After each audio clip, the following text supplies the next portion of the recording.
તો દેવભૂમિ દ્વારકા જિલ્લાના જામખંભાળિયા શહેરમાં રખડતા પશુઓનો આતંક હજુ પણ યથાવત છે। જાહેર રોડ રસ્તાઓ પર અડીંગો જમાવીને બેસતા પશુઓને કારણે મહિલાઓ, સ્કૂલે જતા બાળકો સહિત વાહન ચાલકોને મુશ્કેલીનો સામનો કરવો પડે છે। અનેક વખત નાના મોટા અકસ્માતો સર્જાવા ઉપરાંત પશુઓ દ્વારા લોકોને અડફેટે લેવાના બનાવોમાં પણ વધારો થયો। એટલું જ નહીં, ટ્રાફિક વ્યવસ્થામાં પણ અડચણ ઊભી થઈ રહી છે। ત્યારે શહેરીજનોની માંગ છે કે માત્ર તાત્કાલિક કાર્યવાહી નહીં, પરંતુ રખડતા પશુઓ માટે નગરપાલિકા દ્વારા કાયમી અને અસરકારક વ્યવસ્થા કરવામાં આવે। રખડતા પશુનો ત્રાસ અનહદ વધી ગયો છે। આ મુદ્દે વારંવાર આપણે રજૂઆતો કરી છે, પણ તંત્ર કઈ કામગીરી નથી કરતું।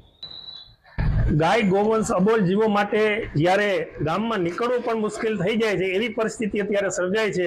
વારે વારે ખંભાળિયા નગરપાલિકાને અમારા દ્વારા ઘણી બધી રજૂઆત કરવા છતાંય તંત્ર દ્વારા કોઈ દિવસ કામગીરી કરવામાં આવી નથી। ઢોરની સંખ્યા વધતી જ જાય છે। આસપાસના વિસ્તારના ગામડામાંથી પણ લોકો ઢોર અહીંયા મૂકી જાય છે। રોજ વાહન ચાલકોને અથડાવા, ત્યાં પરેશાની થવાના બનાવો બને છે।